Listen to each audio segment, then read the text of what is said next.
Soprapo. I don't know what that is, but you didn't let me know something about it, so I can find out what it is. All right, so here we go.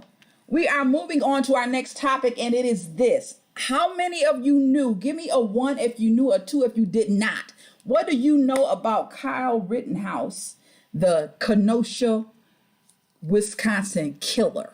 Killer, because that's what he is. 17 years old. Give me a 1 if you knew something about him, and a 2 if you knew nothing about him. Inquiring minds want to know. Let me know. Let me know.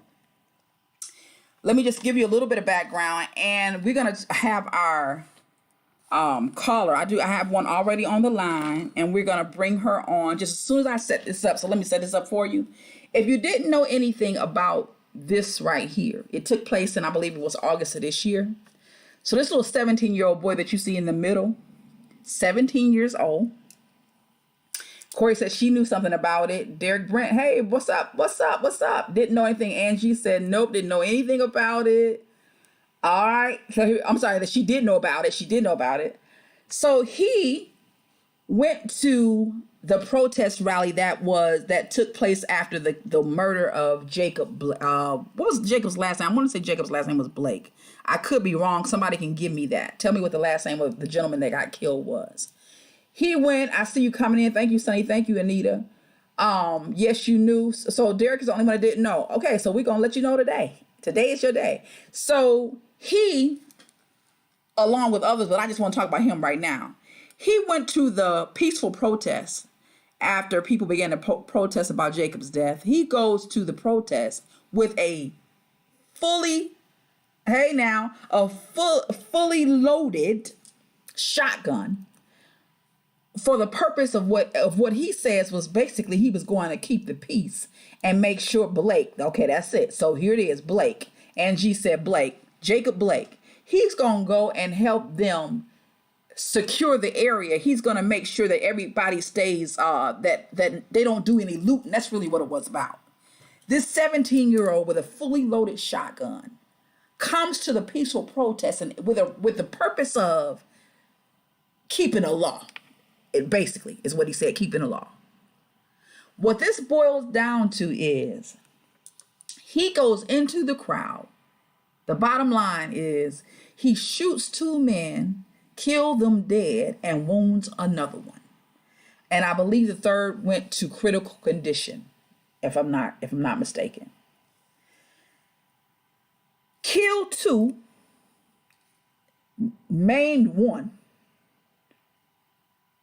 17 years old, fully loaded rifle at a peaceful protest march that, of course, was no longer peaceful once his ass showed up. As if that wasn't enough, he was released, and this is what was sent to me. This is what Tracy sent to me. He was released from jail on a $2 million bond, and these are the assholes that got him released, that raised the money to release him. We got this guy from My Pillow Company. I know y'all have seen that My Pillow on TV.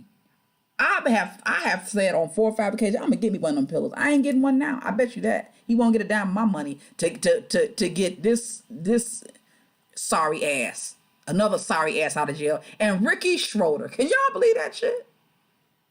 I bet you would not have been watching. What was the name of that show he was on? Ricky Schroeder helped pull the money together to get this 17-year-old killer out of jail. Okay, before I ask the question, I'm about to move on. I'm gonna read this, and then bring our first caller on.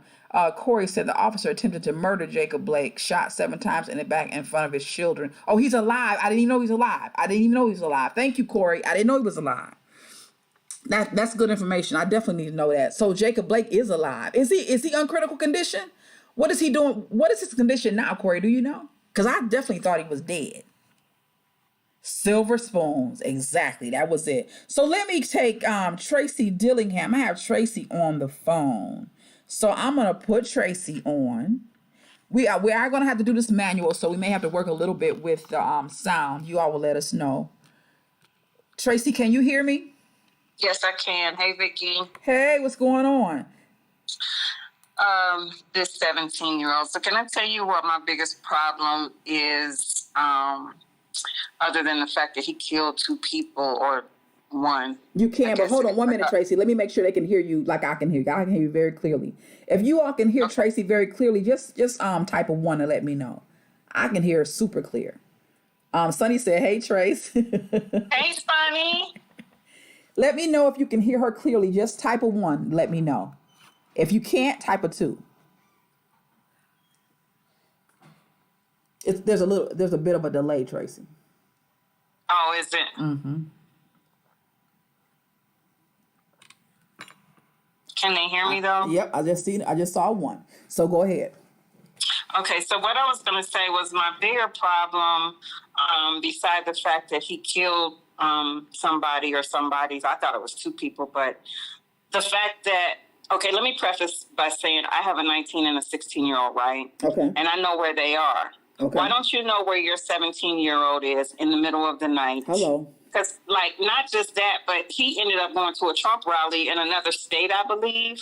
Like, how is your son getting around at this age? I mean, okay, he might drive, but your son is walking around with an AR-15. Now, I shot one 2 weeks ago, and I don't have to do that again. Scratch it off the bucket list.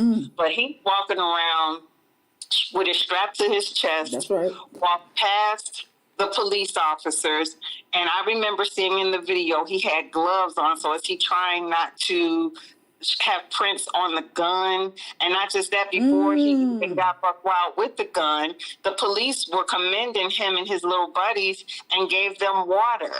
What? I mean, this is why he's a hero in that town, and they've been raising money to get him out because he's a little entitled, privileged little white boy. But how are you as a mom, you know, raising this kid, and you don't even know where the hell he is, and he's done killed somebody? What are you doing? I was thinking the same thing, Tracy. That's the first thing I thought. If this was a black kid, you know what? This is what I thought. If this was a black kid, even at a black rally, you cannot even imagine a 17-year-old walking in any, really, you can, period. They get killed for fake guns. So somebody mentioned to me earlier today. I said, You're absolutely right. So how the hell, when you talk about white privilege, because that's the question you asked me, can we talk about white privilege? If this ain't white privilege, I don't know what the hell is. Ain't no way in the world, a black boy is going to be walking around anywhere with any kind of gun. Not even with his hands up. Absolutely. Remember, hands up, don't shoot? Yeah. He walked right by them with his hands up, and they were chasing him, saying, he just killed somebody. They just acted like he didn't even hear, because he was assisting the police. And the police were grateful that they had some backup.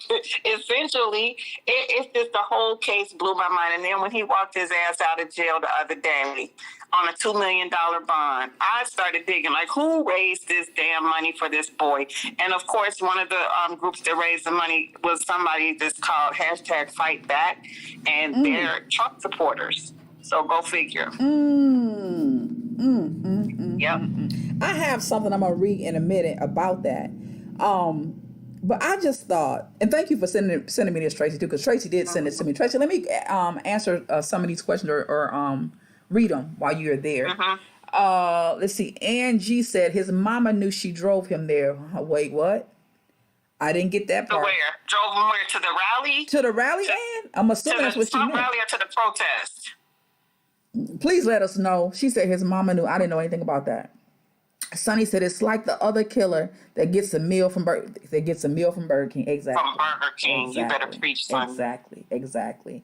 Would not have happened if it had to do with black people. Absolutely. Tracy said something that I wanna mention, and I'm gonna bring, I think, Ann on real soon too. So Ann, get ready. I'm gonna get you next. You mentioned that he was helping the police officer, and this is what I came across earlier today. Y'all see this pic? This little motherfucker thought he was a police officer. That's the real deal. Look how he dressed. Like George Zimmerman. Exactly. Come on now. We back the blue. You see that? These are like, these pictures came from, I believe it was his some stuff that he was doing in his school to help raise money for officers or something like this. So in his head, he think that he got the right to do this shit. That's really what it boiled down to. Corey said mom drove him to the protest, so okay. I did not know that. But in Wisconsin, you can open carry at 16. I was reading today, as long as you don't violate some rule or law called WS 941.28. I looked it up, but it went on and on and on. But at 16, how can you even make that decision that you're going to be walking around open carry and just willy-nilly and, it don't make no kill sense. Somebody? It don't make no sense. It don't make no sense. You just started driving. You can't even vote or buy alcohol, but you can carry a gun. See, that's what's wrong with America. You're absolutely right. Don't get preaching. This piece says Rittenhouse was charged with 2 counts of homicide and faces 4 other charges in connection with the August 25th Kenosha protest shootings that killed Joseph Rosenbaum, 36, and Anthony Huber, 26, and injured Gage Grosskreutz. Oh, so he did kill 2 people. 26, okay. Yep. He was released Friday afternoon from the Kenosha County Jail after his attorney posted the $2 million bail. $2 million. Cash. Hit the cash. His legal team has said he acted in self-defense. And that boy don't have to do nothing to pay that money back. Just here. We'll just give it to you. Don't make no damn sense. All right, Tracy. Well, give me your last thought before I pull someone else on. Or any questions you all want to ask Tracy. Can I talk about Aunt Viv real quick while I feel the way that I do? Absolutely. Okay, yes. real quick. So I think she was the one that owed Will an apology, because I think she was the reason why I started paying attention to YouTube, or it was at least that long ago. Okay. And I just remember her videos being exhausting. She was like a pit bull on a bone. Like she was locked on it. Every day there was something else. And my thing is, and I'll ask you the question, I'll ask the audience the question. Okay. If you go to work and you have problems, we all go to work with problems, right? Right. But we still have to maintain some level of professionalism. But if you cut yourself off and you isolate yourself, eventually you're going to pay for it. Somebody's going to say, well, she act like she don't want to be here, so we're not going to have her here. So that's why she got moved to the side, albeit she was in an abusive relationship, and we're sorry about that. I think she could not hurt. I think really, for real, I think her ego is bigger than Will's. And she could not take the fact that this little boy, and he was a little boy, how mature did you expect him to be? This little boy got his own show, and he's making all the money, and he's running the show, and I'm at home getting my ass beat, and that just, put her anger on 1,000. I can't sympathize with it, because she went on for years. Not weeks, not months. She went on for years. 27. Just talking about it. 27 years. 27 years. And he moved on, and he was making millions of dollars. It's like, lady, move on. She just wore me out. So that's why I feel the way. That's a good question, because it brings me to this question. I thought about this earlier today. How long is too long to hang on to an art? Because we all have them. We all have them. We may not all, hold grudges or keep them as long as she did, 27 years. But how long is it? How long should we? Is it okay before it begins to poison your life? Because I think that's what happened to her. Nikki, a day is too long, for real. Okay. We're in our 50s now. A day is too long, because now we know how short life is. That's true. And if you want to spend 27 years being mad at somebody and let that sit up in your body and fester and take control of you, then you get what you get. That's good. Just be labeled as bitter, and that's how I always viewed her, as bitter. That's true. That's a very good point. That's my 2 cents. Well, I appreciate your 2 cents, baby. I appreciate you. Thank you very much. All right. So Tracy said, what do you all think? Tracy said 1 day is too long. 1 day is too long to be hanging on to any kind of grudge. And she said we're 50, and that is true. And I agree with that. What if you're not 50? Let me know. Somebody tell me. Because I know, when I get mad, I'm mad. Ooh, Lord, I'm mad. Okay, Ann said when the offense is eating away at you. Sonny said, of course he moved on. He did not lose anything. Oh, that's a good point. Who can tell a person that feels violated when and how to get over it? That's a good point. That's a good point, too. Tracy, you heard that, right? Sonny said, of course he moved on. He did not lose anything. You're right. He gained. I mean, he continually gained and continually gained. And even now is sitting on quite a bit of money. Angie said, truth, one day is too long. So there are two thoughts. One day is too long, and the other is, I don't know. You know, it depends. Anita said, I just had this experience with a coworker who suddenly became short and distant with us. I just simply asked if they were okay instead of assuming. That's some grown folk shit right there. That's that right there that you just said, Anita. That's grown folk stuff right there. And I think that will make, how much easier would our life be if that's what we did? You know, but so many times we don't. So here, Sonny said, but age don't heal. That's true. It doesn't. Boy, you just said, you profound tonight. He said, age don't heal. What's interesting too, the reason that she came around, I believe, is because she said, I'm tired. You know, I'm tired. I've been carrying this thing for 30 years. Corey said, if something changes the course of your life, how do you just get over it? And it changed it. It changed it because she said, I'm going to bring Ann on in just a second. But she said that he destroyed her life is what she said. She said he absolutely destroyed her life. She told him that. She said, because once you put your mouth on me, and that's not the way she said it, this way I'm saying it, I couldn't work nowhere. You know, she said, I couldn't work anywhere. She said, she said, my family turned against me and said, you have embarrassed us. You made a mockery of us. So it was just, you know, it was quite interesting. It was quite interesting to hear the whole of it. So Tracy, I do agree with you when you say that. I do believe in one respect that one day is too long, because we have a hard time, you know, if we don't forgive people, it really eats at us more than it eats at them. So in one respect, I agree with that. But I also agree with what Sonny is saying, and that is he had no reason. I mean, if you're the one in power, of course you could move on because nothing's stopping you. You know? Tracy said that she gave him too much power over her life. Yeah, 30 years of it. 30 years of it.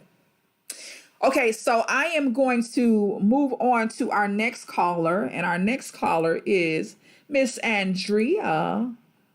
Your hair is so sharp right here. Andrea, can you hear me? Hi. Hello, can you all hear Andrea? Please let me know if you can. Put a 1, just type a 1 if you can hear her, and a 2 if you cannot. Hello. And so, Miss Andrea, you want to talk about which subject? You want to go to... Kenosha Killer. Kenosha Killer. His ass. Kenosha Killer. Can they hear me? Can you all hear Andrea? Please let me know. Andrea, there's a bit of a lag, so give me a second and I'll wait for those ones to come up and then I'll know. Girl, why did you pick that picture? Because I like it. I love that picture. That is not the picture I want. That is so old. My gosh. I didn't know.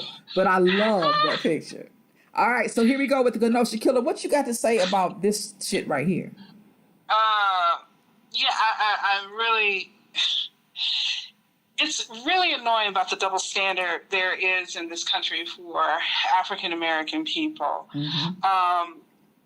You know, they call his killing of 2 people and injuring 1 self-defense. Mm-hmm. But Trayvon Martin was a weed-smoking kid who deserved what he got. Right, exactly.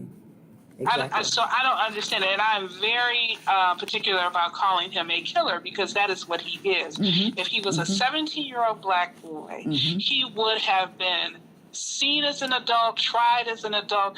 He would have been killed. Let's just put it out there. Right. He would have been killed. That's right. Walking around with a gun, they would have thrown him to the ground and probably ended up shooting him. That's right. And none of this would have happened. But they pat this child on the back. That's right. That's right. I don't even think, if it was a black kid, they probably would knocked him down and killed him with his own gun. I mean, seriously, because that's how, how flagrant they are. That's how flagrant they are. Let me read this a little bit to you, Andrea. They were actually interviewing the guy, Black. His last name is Black. The guy who, the 19-year-old who purchased the gun for him. Because you got to wonder where the hell he going to get a 17-year-old gun from, right? Well, 17-year-old gun. Right. He gets it from a 19-year-old, his idiot of a 19-year-old friend. So they're interviewing him, asking the friend, what happened that night. So I'm not going to read all of it, but I want to read a piece of it because this part I just thought was really interesting. He watched, Black says, he watched as protesters got pushed away from the courthouse and split into smaller groups by riot trucks and police. They pushed them past us, and when they were going past, they didn't like that we were standing on the roof. Standing on the roof with guns, and they started throwing rocks and whatnot at us, he told the detective. Let me just stop right there. I don't know that there's any pictures of that. I don't know if there's any video of that. But my question, or my thought is, who the fuck gonna be throwing rocks on a roof when you see somebody stand up there with loaded guns? Who gonna do that? Right. But that lets you know how idiotic they are anyway, right? Rittenhouse had been, listen to this, stationed on the ground at times offering people medical help. First of all, how you gonna be stationed? You're not a police officer. You weren't stationed any fucking where. Right, stationed. Okay, so they say the group heard about people damaging cars, and the group is supposed to be these group of guys that also were out there with him. Militia. Militia, thank you. The group heard about people damaging cars on one of the lots with a baseball bat. Rittenhouse, the 17-year-old, went to check it out. And as he tried to get back to the building where Black was, the 19-year-old, he was blocked by police at the intersection.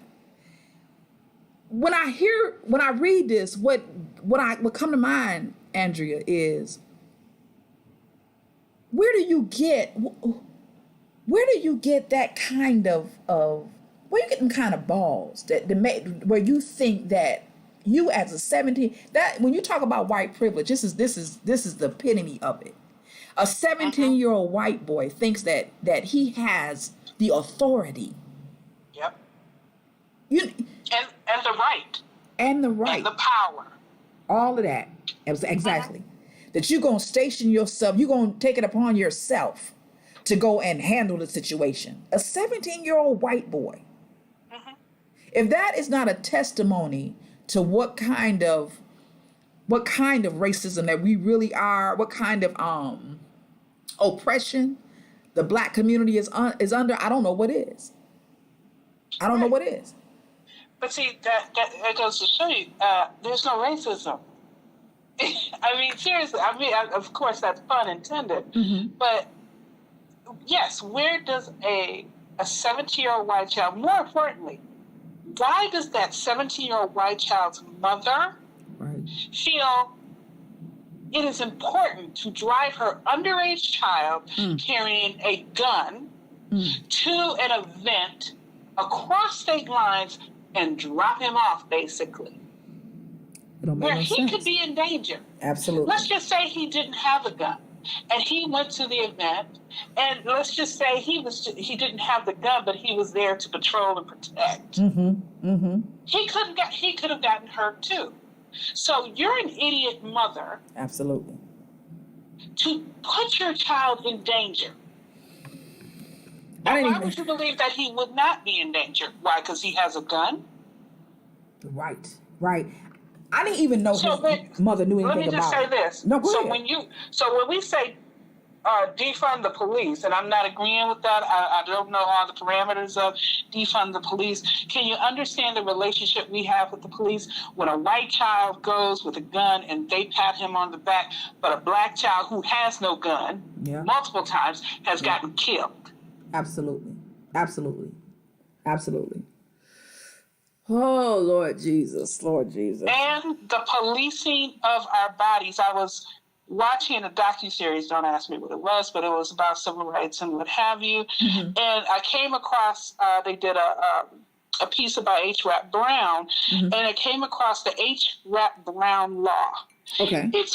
His formal title was the Civil Disobedience Act of 1968, which basically, in a synopsis, addresses traveling the interstate commerce with intent to participate in a riot, provided that during or after one's travel, one commits any overt act in furtherance of the forbidden intent.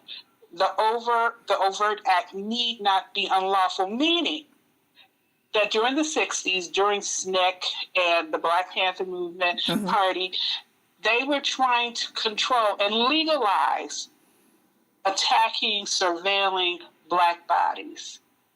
But we still, here it is, 2020, and we still have no one making the KKK or any other white supremacist group. What do they call it? What do they call them? National terrorists? Homeland terrorists. What do they call it? It's a specific name. National terrorists. Well, I know. Yeah, but it's a really specific name. Our homegrown terrorist groups. They have been terrorizing African American people forever. Yeah, absolutely. And they won't call it terrorism. They can talk about everybody else and they shit, but they will not call it terrorism as long as the havoc is wreaked upon Black lives. That's absolutely the truth. That's absolutely, and nobody has been more terrorized in this country than we have. Right, exactly. Let me ask you this. This is a little off topic, but it makes me think about this. And anybody else can answer this too. Did you all by any chance get a hold of that or watch that that interview where Charlemagne interviewed Barack Obama? Did anybody watch that by any chance? Okay. I saw today just a snippet on one of the late evening news shows that they had the opportunity, the Breakfast Club, to interview Obama just recently, last few days. This is the first time they did it. But what's important about that interview was he called Obama on the carpet about the fact that he did not take on Black issues. Yes. Said to him, you need to explain. And these are the words he used. You need to explain, or you got to explain, or you have to explain why you did not, and how he phrased the rest of it, I don't remember, but it had to do with why you did not take on, or why you didn't do more for Blacks in this country. When I heard him say that, I don't even like Charlemagne, or at least I haven't, but I fell in love with him today. Domestic terrorism. Anita said it's domestic terrorism. That's what it is. Thank you, Anita. Yeah. I thought to myself, because until somebody who really has some power or has the ability to really make change says enough is enough, then the shit gonna keep on happening. And I have said, I had this conversation with my husband and a few other people, that I was in love with Obama like everybody else until it hit me that I couldn't see anything that he'd done specifically for Black people. I saw him raise every other minority flag, or every other flag of those who may be minorities, because we really ain't minorities. They keep telling us that shit. It ain't the truth. Come on now.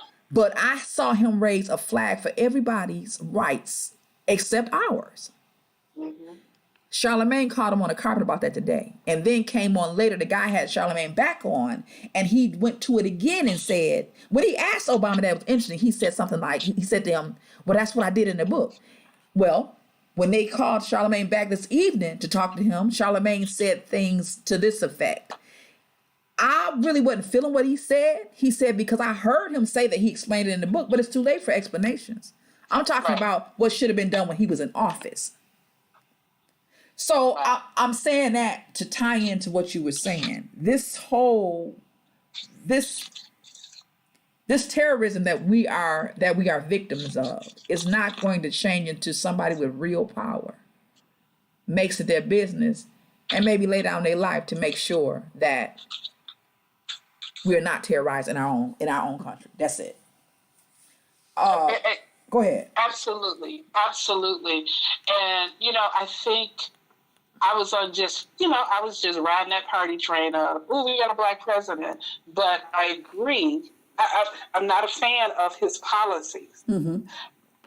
I was just impressed that he got in, I guess, for two terms. Yeah. But then here we go. We get the complete polar opposite. Oh my God. Of what we had for 8 years. Yeah.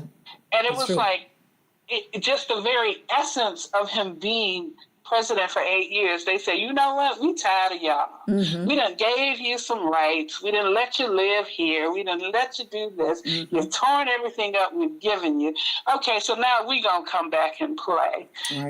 Right. Thank God. I believe most of the country has been educated and have had an experience with someone of another culture, another ethnicity, and what have you. Mm-hmm. Thank God for the internet and what have you, how it's expanded, how we look in the world. I have some friends from the Middle East who thought when they came here, white people were going to be very kind to them, and they were really surprised to find out actually black people were the kindest to them and welcoming to them. Mm-hmm. And they thought everybody was rich, and they found out, no, everybody's not rich. So it's just amazing how our image, can we say, has improved, except among ourselves. Mm-hmm. We can go there another day, but I'm talking between African American and African relations. That's another tea topic or what have you. But yeah, I'm not a big fan of Obama. Yes, I voted for him. Yes, I was on that train. But no, he did absolutely nothing for African American people. Everybody else, they got to step up. That's right. That's right. That's right. Everybody wants to integrate and be kumbaya without still dealing with the original sin of slavery and the treatment of African American people in this country for centuries. The original sin, that's the topic unto itself. We may have to pull that in for next week. The original sin. Yeah. Right. Absolutely. Thank you, Andrea. I appreciate you. You're welcome. Love you. I appreciate you. Love you too. Talk to you soon. All right. So, ladies and gentlemen, let me read some of these comments. So Sagi Paul said they fired her all of a sudden. She's talking about Aunt Viv with no explanation was replaced by a light-skinned person. The writers made her appear corny. Absolutely. I get tired of mofos. Talk about black women being bitter when they speak up. We do get that a lot. Lee Daniels, I'm not sure what Lee Daniels is talking about. What we get there. Oh. That's the other one that what's your name was talking about, that Monique was talking about. Sonny said her child was not in danger. His privilege was protecting him. Talking about this Rittenhouse kid. She knew that. We the ones that need to get it in our heads, right? We need to get real about how deep whiteness is. Absolutely. Anita, domestic terrorism. Corey, I have mixed feelings. Corey, I am going to not read your comments out loud because I'm going to bring you on in a second. Let's take a quick intermission. When I say quick, I mean about a minute or less. Refresh if you all need to refresh. And the next caller we will hear from is Corey Howell. If you these people, of course, were already pre-set. If you would like to call in, we're going to do a few calls toward the end of the show, and we're going to talk a little bit about finding thankfulness in 2020. How can we find the turkey, or how can we find the thankfulness in 2020? I want to talk a little bit about that. Just kind of reflect on some things that we can be thankful for in this year, because it has been a horrendous year for many of us. So we're going to take a few calls right as we go into that. 1 minute break, and we will come back with Miss Corey Howe, and then Corey, you can go through your comments. You all do me a favor, share this feed with someone. Share the stream, so we can have more people in the conversation. Like the video if you have not done that. Like it and share it. Like, share, comment, and subscribe. We will see you in a minute. 60 seconds or less.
Okay, we are back. I am going to get us a new caller.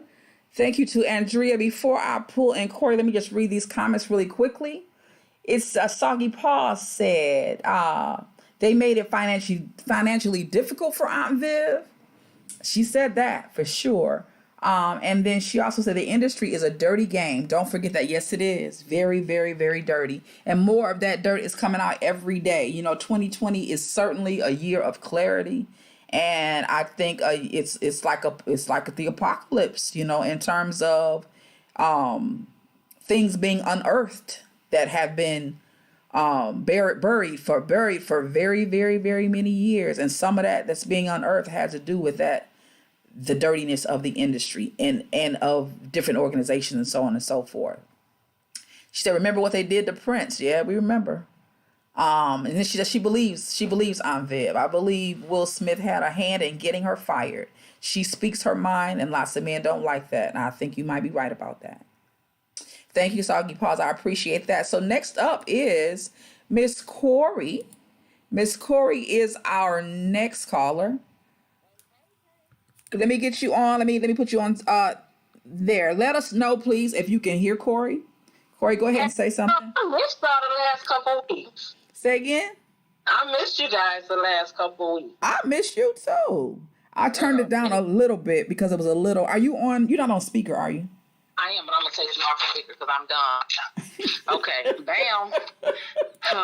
Don't judge me. Okay, so there's a little bit of lag, so give us a minute and let me wait and see. If you all can hear Corey, type a 1, please.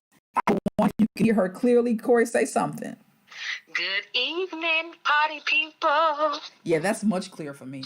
Let her know. Okay. Let me know if you can hear Corey, and then Corey, we will pick up where you want to talk. And Angie just put a 1, so she hears you. So Corey, let's talk. What would you want to? Which one do you want to deal with today? Well, I'll touch on Don Viv just real quickly, just because I've been on both sides of it. I've been the younger person responsible for people older than me, and it's a difficult way to be. I was always more mature, I think, than people my age. However, it's difficult for somebody 18, 19 supervising somebody older than their parents. Especially in a union shop. I'm nothing but a kid. So it's tough. On the same token, though, on the other side of that, he's annoying. And adult Will Smith to me is a little different, but it's always like you can get to 8, but he'll take it to 12 or 13. And it's just annoying. That's true. I couldn't imagine dealing with that every day anyway, but on top of life. Yeah. And I'm not excusing poor behavior because I don't think it's an excuse for it on either side, but I get it. And I'm to myself. I like to have a good time and laugh and joke, but at work I'm really not that way. So, and especially if something's going on at home, because I'm not sure with. I'm gonna tell a kid that I got some stuff going on at home. For what? Right. You keep it to yourself. Absolutely. Yeah. I'm gonna try to work through this and figure out what's going on. So I get both sides of it, but that's neither here nor there. Well, I guess it's here and there. But about Kenosha quickly, the whole thing is a whole mess. And I think it's just, and I don't know what it is about 2020. I don't know what it is. The whole year, the whole entire year is things that are just unbelievable. Yeah. Because you can't hide an assault rifle. How you hiding from your mom and you in the car with her? That's right. She got to be a crazy fool. I also read, Corey, that when he came home, I found out tonight that he was dropped off. But when he got home, he ran home and told her what happened. And she told him, you either got to leave town right now or turn yourself in. And he decided so he decided to turn himself in. I believe that. I said, wow, so she's a gangster too. You feel me? Where'd he get it from? It didn't come out the air. That's right. Because but these people are crazy. And if we pay attention to them, if we go out and see these people now in the world, they're crazy. Yeah. I've had people look at me crazy, but it's clear that I'm not the one. Yeah. And if I was the one, it would be different. I had my father say to me one day, he said, oh my God, you had your shirt on today. I'm so glad to see you. You make sure you go straight home. I'm like, I'm a grown woman, sir. I said, I'm not scared of these people out here. He said, but they crazy. It used to be a time, I used to tell my students this when we were at school, it used to be a time when you could tell crazy people because they look crazy. You could tell them walking down the street. Not anymore. Nope. They used to walk down the street. They out here among us. Yes, absolutely. Looking just like you, working with you, driving next to you. It's sad. But, and of course that had to do with the fact that we don't have mental health facilities in the way that we had them before. But it don't make my life or your life don't make us any safer. Doesn't make Absolutely us any not. safer. And our boys. Absolutely. Yeah. That's the scariest part for me. Yeah, it is. Because when they little, they at home is one thing, but when they get to be grown, I'm in fear every day. It's a big deal. Yeah. And all I can say is I hope we did, our best was good enough. We did our best, and I hope our best is good enough. And it's scary. It is. And then what's even scarier than that is we can't even relegate it to the boys anymore. There used to be a time. True. No, you can't. I mean, Breonna Taylor wasn't a boy, right? That's true. Sandra Bland wasn't a boy. Absolutely not. And I remember seeing this video. I don't know where I saw it, but it was one of those that was floating around at one time. And it seemed like it might have been in Texas, but don't quote me on that. But it was a young girl about 15, 16.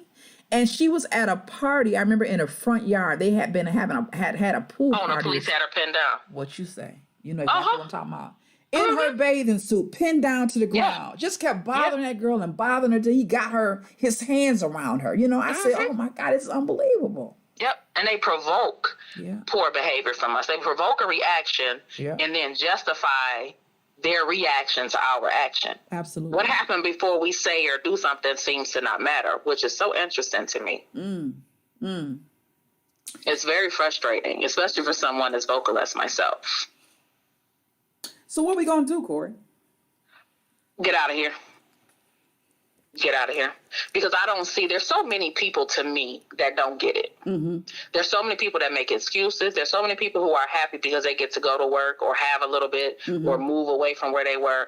And they're okay with it. And they make excuses for other people's poor behavior. So I think with that many people, you either have to have a community of your own somewhere where you can commune and live and play and love with people that are like-minded, or you got to get out of here. Because this will drive you insane. I say every day, if my parents had one more move in them, we'd be out of here. Where would you go? This is too much. So what would you look, if you were to leave this country, where would you go? I would have to go and see them. I don't know. I haven't been anywhere that I would move. Okay.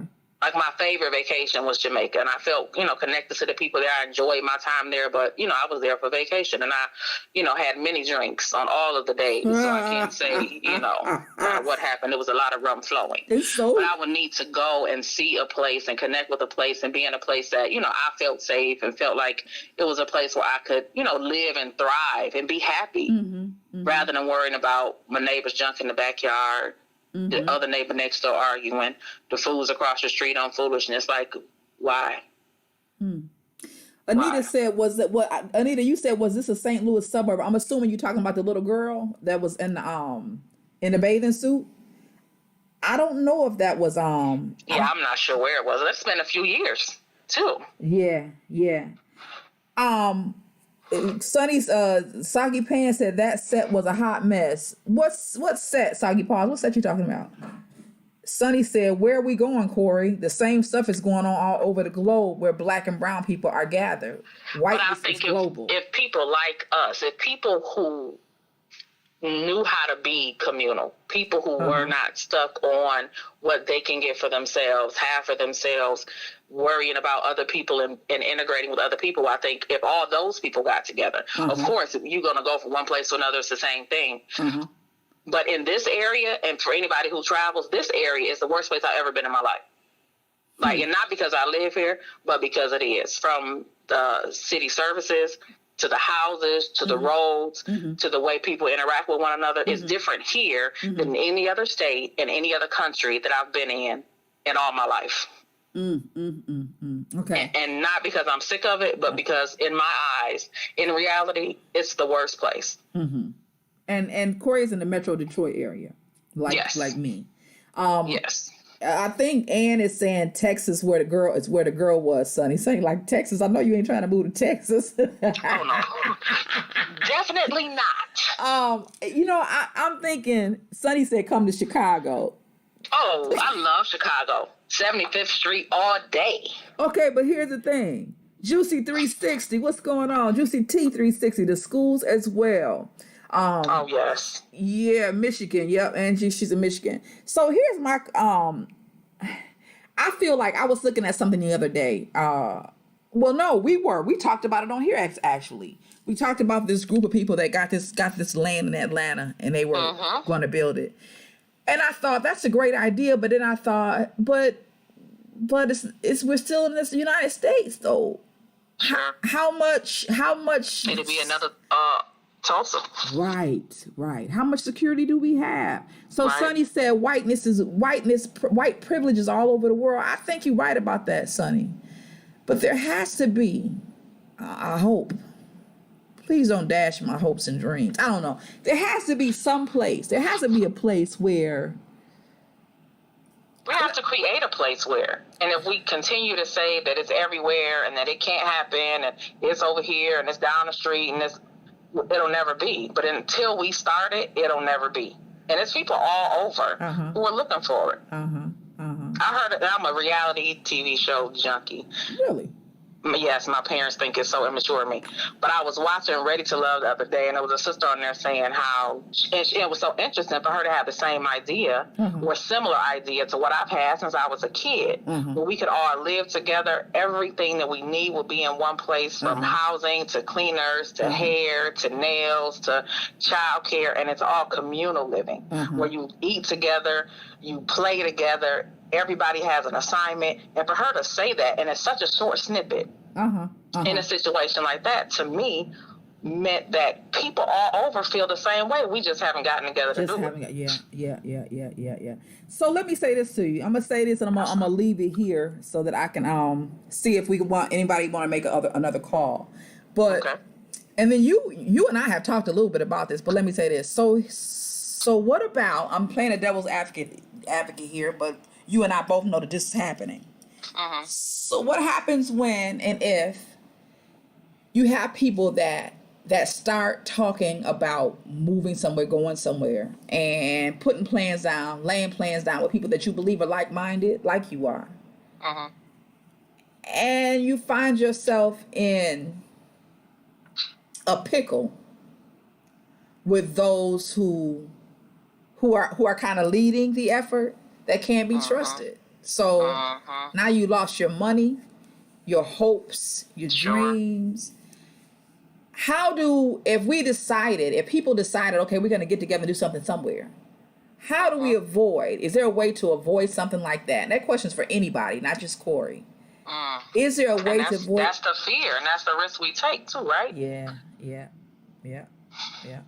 Absolutely. That's tough. Okay, and it happens so often, because thinking about the people I think you're talking about, I think it's devastating to people's entire life. Absolutely. Especially we're not talking about 20-year-olds. Yeah. And especially when they've experienced everything we've just experienced. So So they put a lot of this ain't no 15-year-old. I'm moving to Jamaica. No. These are people that have really planned, and decided, and have decided I'm leaving this place, going to another civilization, only to find out that people that you thought were just like you have been laying in the cut, ready to take advantage of you. Let me read some of these while you're on here, because you may be able to answer some. They've been going at it. Let me see. This chat room is busy. Let's see. Okay, we got through come to Chicago. Okay, the schools as well. It's bad. Michigan, yes. White privilege is not, but white money is. I think she's saying white money is everywhere. Angie said, I have not gone to Africa, but I have a different feeling. Okay.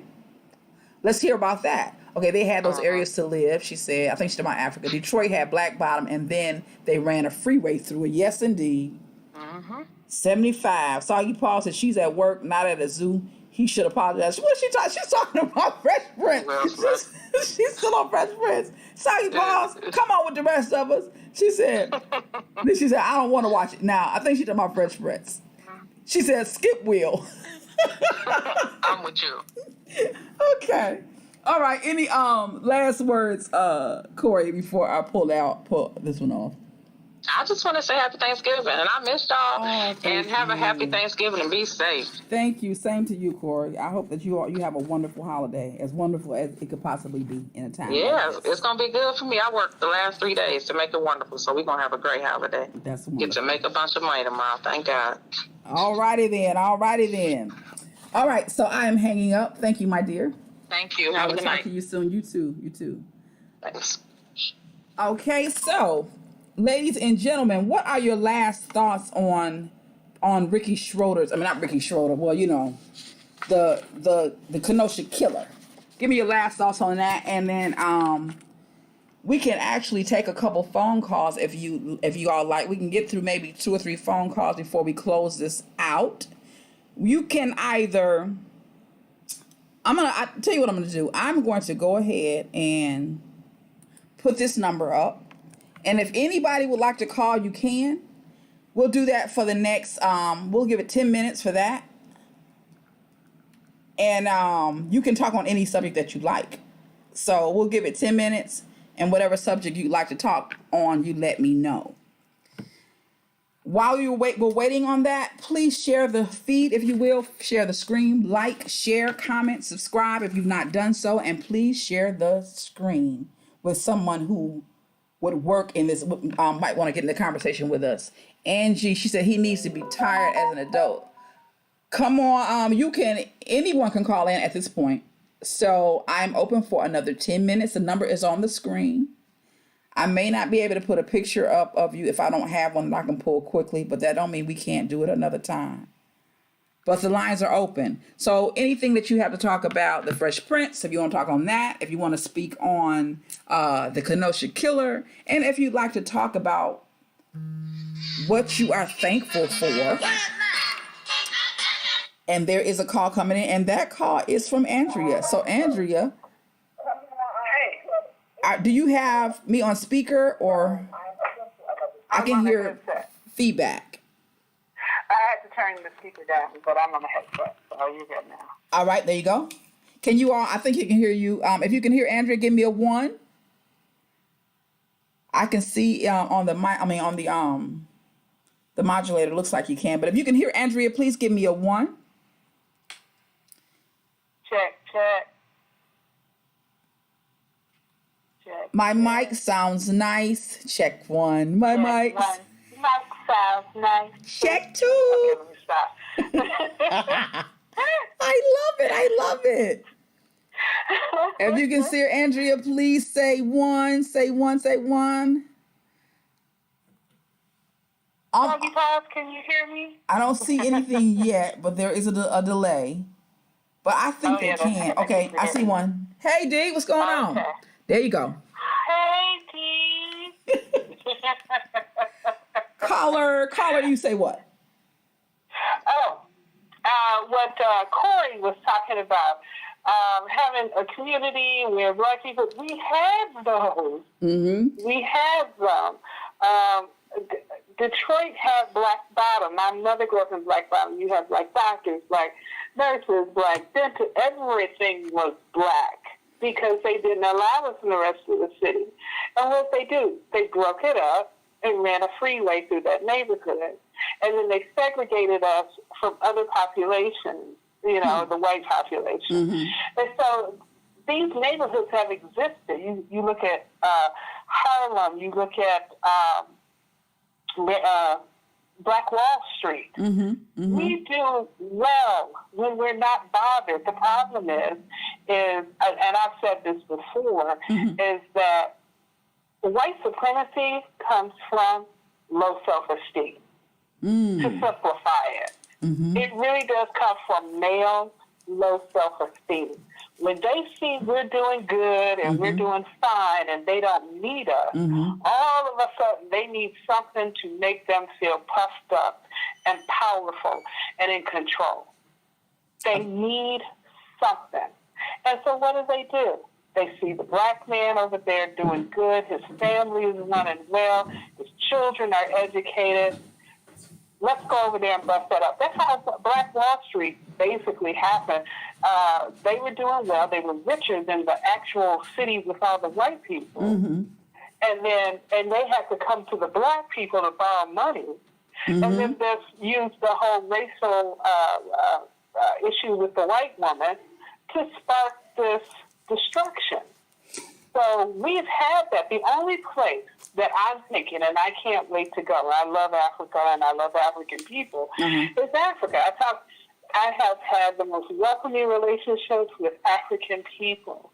And I think out of our ignorance of not being educated about Africa and having all of these preconceived, ridiculous mm-hmm. notions mm-hmm. of African people, that we are afraid of the very people that we come from. Yes, we are culturally very divergent, mm-hmm. but if we can get past some things, I think we can make a beautiful relationship come out of learning about our cousin, if you will, uh-huh.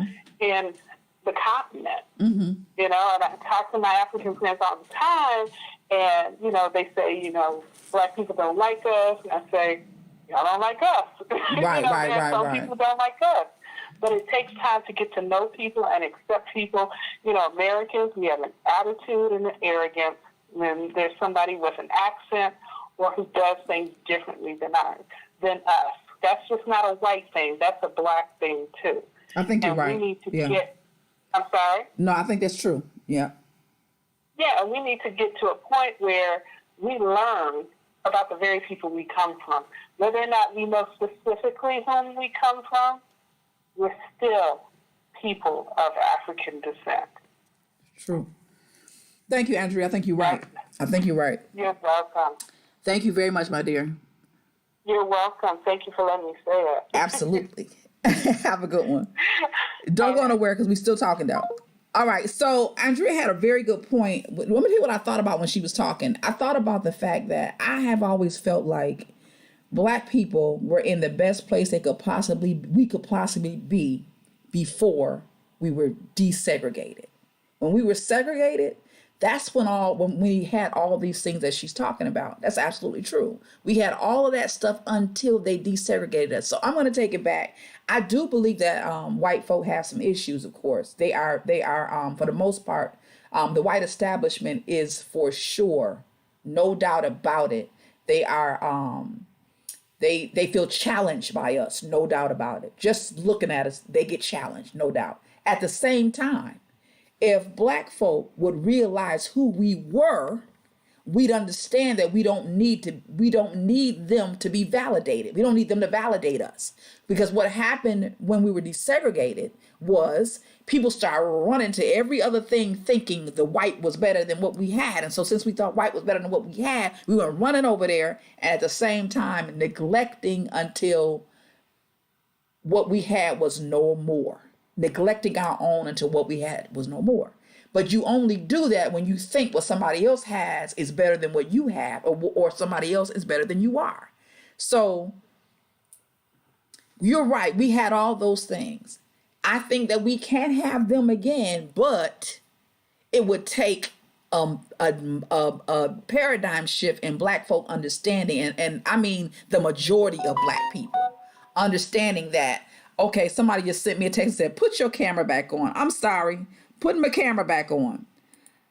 That we understood exactly who we were and were proud of who we were, then we wouldn't be so concerned about what they had. We just stay with what we got and make our shit as good as we know that it can be.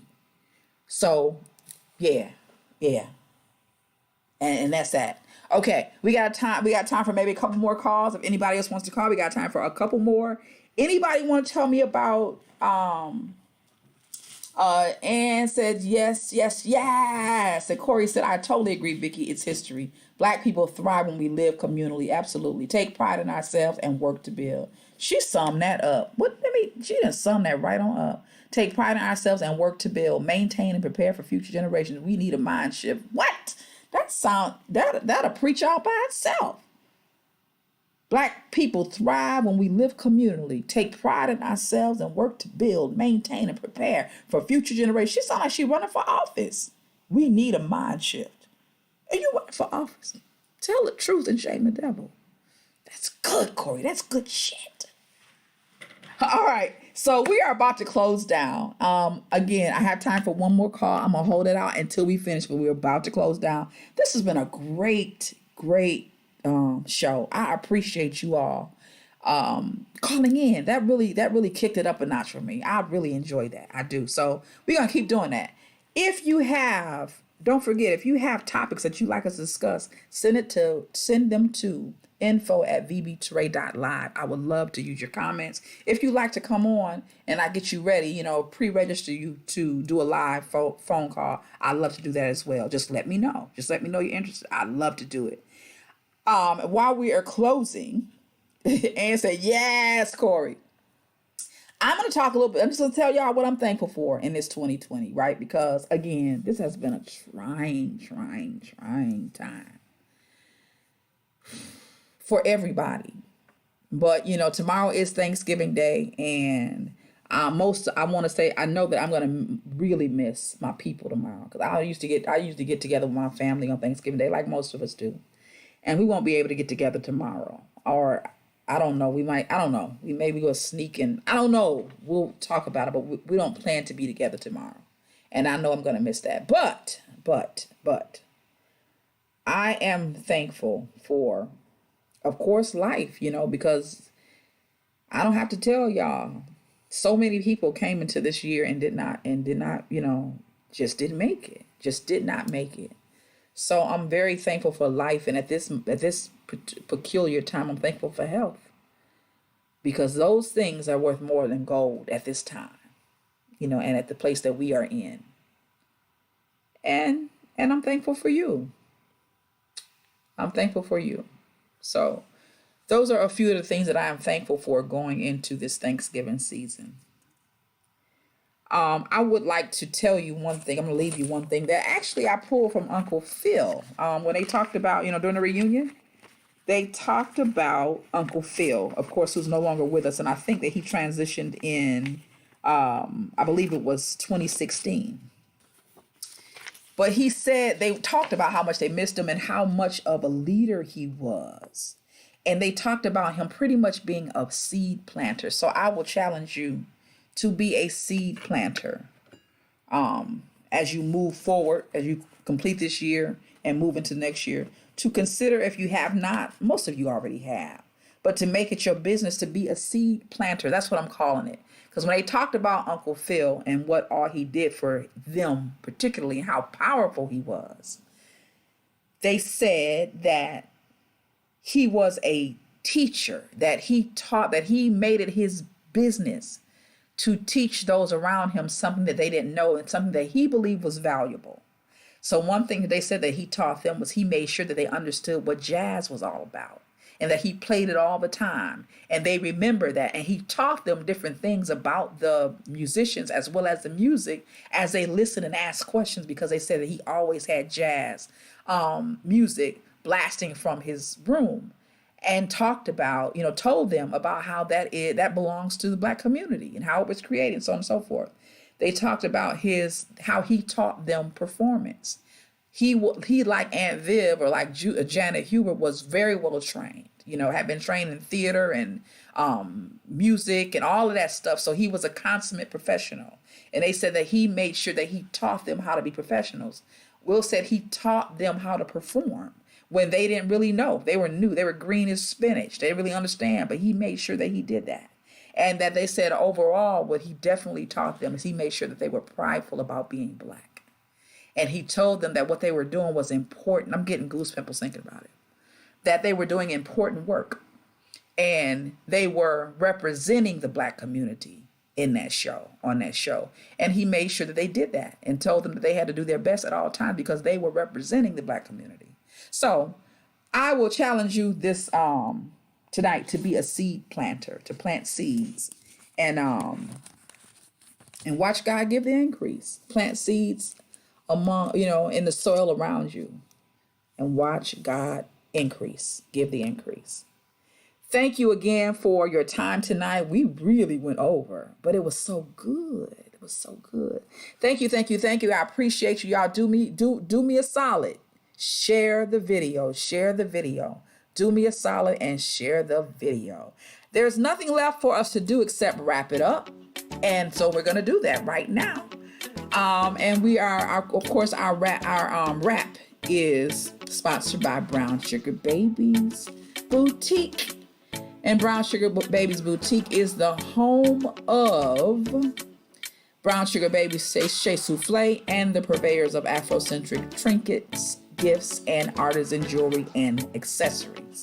We are available, our products are available at 2415 Elizabeth Lake Road inside of TOURAY Family Enterprises, as well as on our website at www.brownsugarbabies.com. That's brownsugaredbabies.com. So check us out if you haven't done that.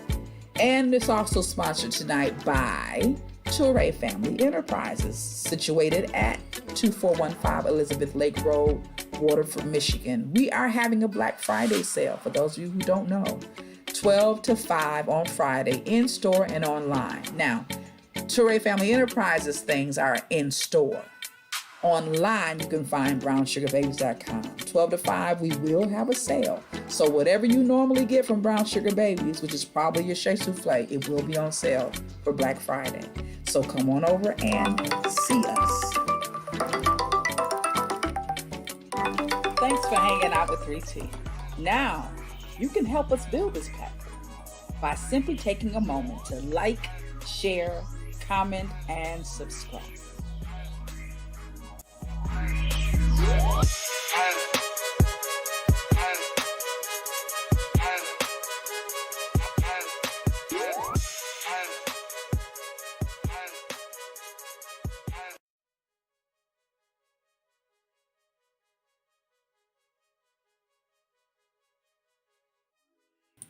Thank you all again. It was wonderful, wonderful, wonderful time. I appreciate you all. Love you to life. Look forward to seeing you again next week. Same place, same time. Until then, take care of yourselves. Be good to yourselves.